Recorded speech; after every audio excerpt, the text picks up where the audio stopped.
भाइयों बहनों, मैं मेरे दलित, मेरे पिछड़ा समाज को याद दिलाना चाहता हूं।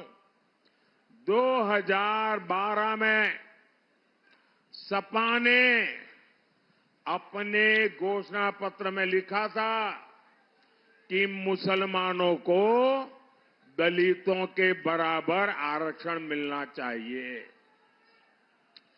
इंडी जमात इसके लिए संविधान बदलना चाहती है। मैं इनसे सवाल पूछता हूं तो ये मोदी को गाली देते हैं। धर्म के आधार पर आरक्षण का विरोध मोदी डट करके कर रहा है। विरोध होना चाहिए कि नहीं होना चाहिए? आप मोदी को साथ देंगे कि नहीं देंगे? क्या धर्म के आधार पर अब देश को बंटने देना चाहिए? फिर से देश के टुकड़े होने देना चाहिए? दलित पिछड़ा के आरक्षण की लूट रुकनी चाहिए या नहीं रुकना चाहिए? साथियों, सपा केवल अपने परिवार का कुंडमा बचाने के लिए चुनाव लड़ रही है। यही सपा का चरित्र है। आप याद करिए, सपा का वो जंगल राज, बहन बेटियों का घर से निकलना मुश्किल था। मां बाप मजबूर होकर बेटियों का स्कूल कॉलेज छुड़वा देते थे। व्यापारी इसी खौफ में जीते थे, अब कौन गुंडा फिरौती मांग ले, कब किसका प्लॉट कब्जा हो जाए, कब किसका खेत चला जाए। सरकार की जमीन तक पर माफियाओं ने महल खड़े कर दिए थे। लेकिन जब से योगी जी आए हैं, माहौल ही बदल गया, मौसम भी बदल गया।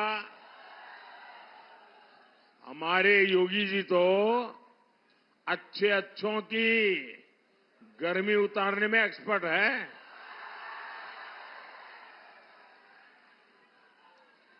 अब माफियाओं की मौज खत्म हुई है। उनके महलों की जगह गरीबों के लिए घर बन रहे हैं।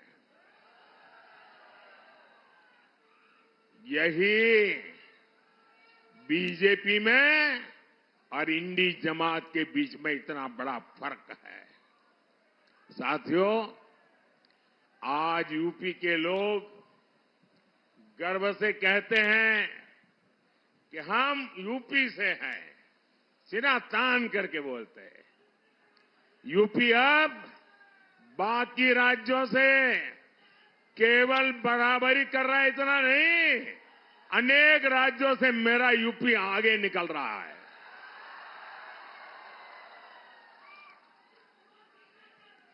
मैं यूपी का सांसद हूं, आपका पड़ोसी हूं। मुझे गर्व हो रहा है कि आज मेरे यूपी में देश के सबसे ज्यादा एयरपोर्ट वाला राज्य मेरा यूपी है।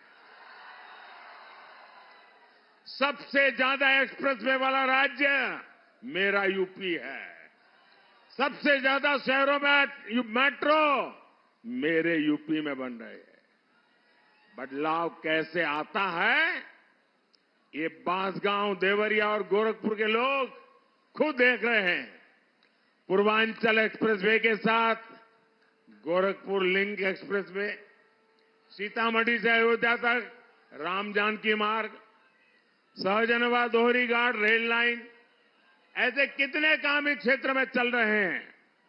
वंदे भारत ट्रेन यहां चल रही है। कुशीनगर और गोरखपुर केवल कुछ ही किलोमीटर की दूरी पर दो एयरपोर्ट इस क्षेत्र को मिले हैं। एग्जिट पोल 2024 1 जून शाम 6 बजे से, लोकसभा चुनाव के नतीजे 4 जून सुबह 7 बजे से। देखिए चुनाव नतीजों से जुड़ी हर खबर सबसे पहले, सबसे सटीक, केवल अमर उजाला पर, amarujala.com।